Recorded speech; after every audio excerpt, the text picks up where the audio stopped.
Hello tout le monde, je vous retrouve aujourd'hui pour une nouvelle vidéo sur le thème des lectures de notre enfance. La première question que j'aimerais vous poser est: est-ce que vous aimiez lire quand vous étiez jeune?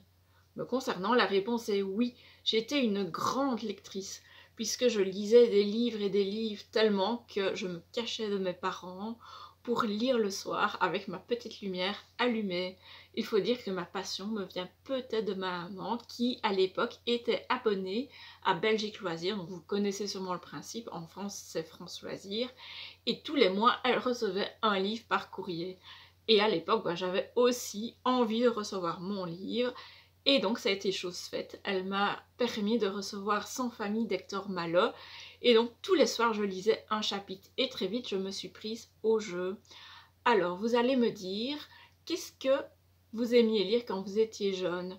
Et d'une personne à l'autre, on va voir que ça varie. Tout simplement parce qu'on est tous nés à des époques différentes. Et à chaque fois où il y avait des modes différentes. Donc certaines personnes vont notamment me parler d'Enid Blyton, de la saga, plutôt de la série de la Bibliothèque Rose ouverte, tandis que d'autres lecteurs vont plutôt me parler de Harry Potter. Il faut aussi savoir que tout le monde ne connaît plus Harry Potter. C'est une anecdote que je relance souvent, mais l'année passée, alors que je recevais des adolescents à la bibliothèque, et tout naturellement je leur parlais de Harry Potter en pensant les accrocher et parler de quelque chose qu'ils aimaient, et là on m'a répondu madame, c'est quoi Harry Potter? Moi je connais pas, voilà quoi. Et là je me suis dit, bah oui Jessica, tu vieillis, il est bon de te mettre au pilon, ou plutôt de te remettre un peu dans le coup à connaître un peu les nouvelles tendances des jeunes.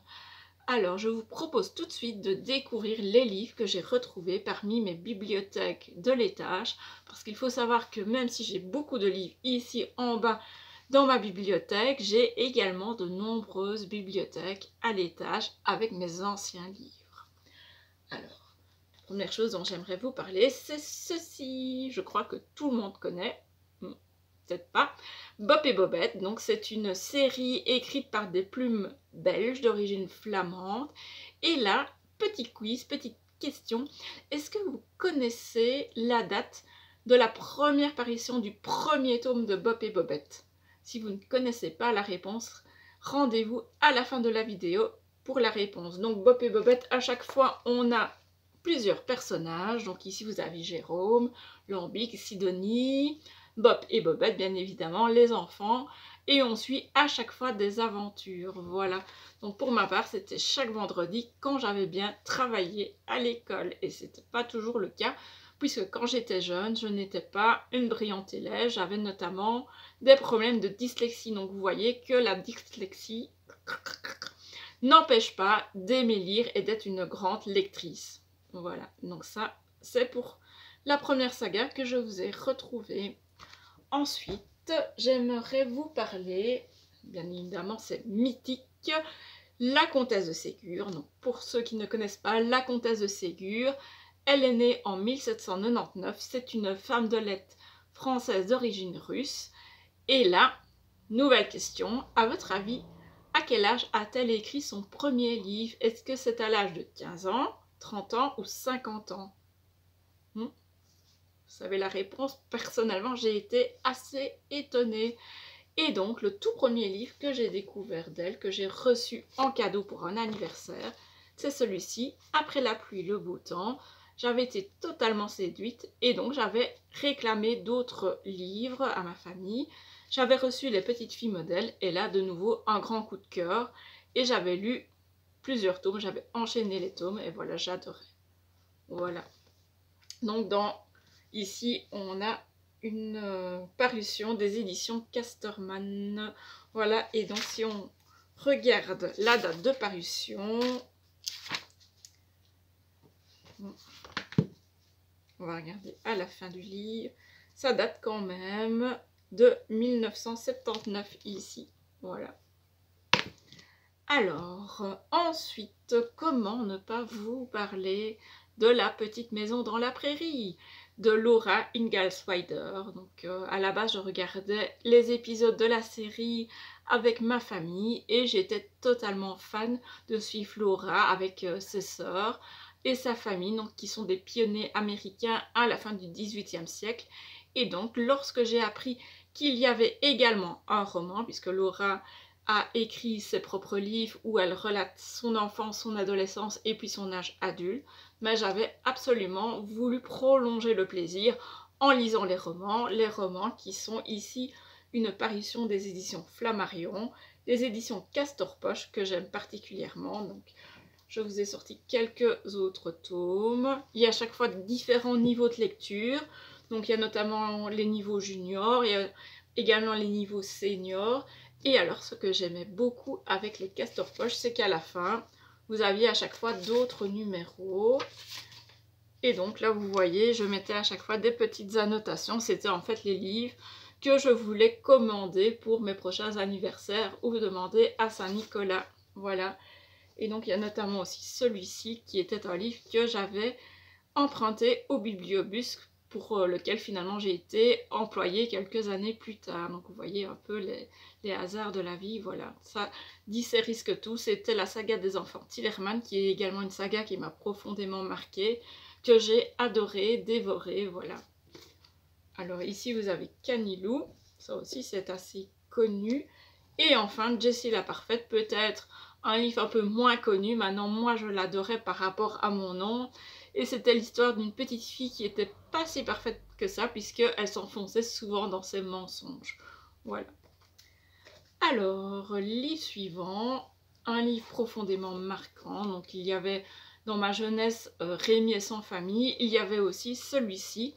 C'est l'histoire d'Hélène Keller. Donc Hélène Keller, c'est un récit autobiographique d'une petite fille qui était sourde, aveugle et muette. Et donc là, on va la suivre dans son apprentissage, puisque grâce à une institutrice, elle va découvrir le langage des signes et le braille. Voilà, et donc ici c'est une édition Folio Junior, une édition spéciale, et ça j'aimais bien aussi cette édition-là, puisqu'à la fin, donc on retournait les livres, et on avait 32 pages de supplément, donc c'était un peu des prolongements pédagogiques, ludiques, avec des petits tests, des jeux et des exercices à faire sur l'univers, sur l'histoire. Voilà, c'était pour vérifier qu'on avait bien tout compris. Voilà, donc pour l'histoire d'Hélène Keller, je ne vous raconte pas de nouveau son histoire. Alors, ensuite, ça aussi, je pense que tout le monde connaît, puisque notamment il y a eu une adaptation cette année-ci qui s'intitule Les filles du docteur March, et que je ne vous recommande pas. Lisez plutôt le livre, donc le livre qui est écrit par Louisa May Alcott. Donc il s'agit des filles du docteur March. Et la petite question, est-ce que vous connaissez les noms des 4 filles du docteur March? Il faut faire appel à sa mémoire.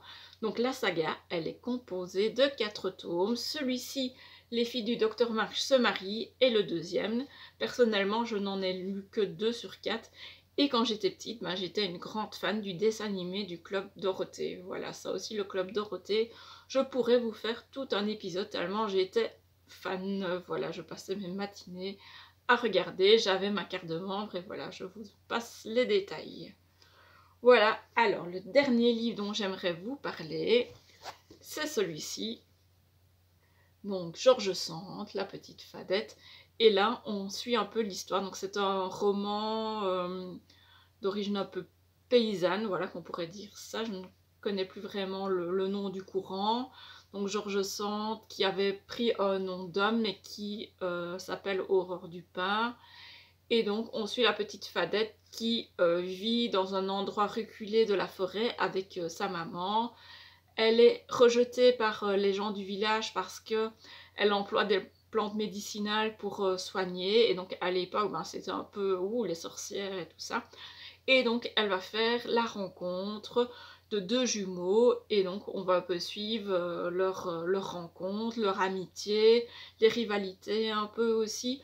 Parce que la petite fadette s'immisce un peu entre les 2 frères. Et donc voilà, c'était également un roman qui m'avait beaucoup plu quand j'étais jeune. Et j'avais enchaîné avec d'autres titres de George Sand qui décrit assez bien la vie paysanne à l'époque.